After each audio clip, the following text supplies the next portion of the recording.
మొట్టమొదటిగా నాకు కాళ్ళ చిన్న ఇంజురీ అయింది. ఇంజురీ అయిన తర్వాత బాగా ఆయాసం వచ్చింది. ఆయాసం వస్తే ఇక్కడ మా తమ్ముడిని సంగతి తమ్మి హాస్పిటల్ పోవాలి, పరిస్థితి బాగాలే అని చెప్తే ఈ హాస్పిటల్ మాట్లాడాడు. ఈ హాస్పిటల్ మాట్లాడిన తర్వాత ఈ హాస్పిటల్కి వచ్చినాం.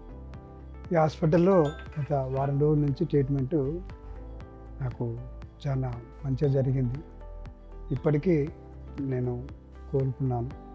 మా చాలా దూరం మారుమూల ప్రాంతం మారేడు గ్రామం తెలంగాణ రాష్ట్రంలో లాస్ట్ బార్డర్లో ఉంటాం మేము.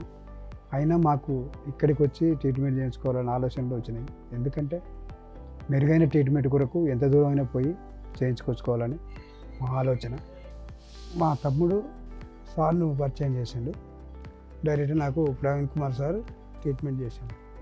డాక్టర్ గారు, నీకు ఆ కాలు నొప్పి వల్ల నీ దాంట్లో రక్త కణాలు చనిపోయినాయి, ఎర్ర రక్త కణాలు చనిపోయినాయి, తెల్ల రక్త కణాలు పెరిగినాయి, ఇట్లా ఉంటే నువ్వు ఆఖరి స్టేజ్లో ఉన్నావు, ఏంది నీ పరిస్థితి అని చెప్పి మాట్లాడి చేసిండు సార్. మొత్తానికి అందరూ మంచిగా కోఆపరేట్ చేయబట్టే నేను ఈరోజు బెడ్ మీద కోలుకొని కూర్చున్నాను.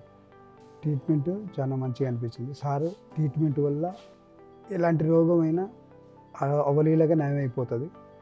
ఎందుకంటే వాళ్ళ నైపుణ్యత ఆ రకంగా ఉంటుంది కాబట్టి వాళ్ళు చేసే విధానాలు బట్టి ఆ యొక్క రోగం కంపల్సరీ నయం అవ్వడానికి ఆస్కారం ఉంది.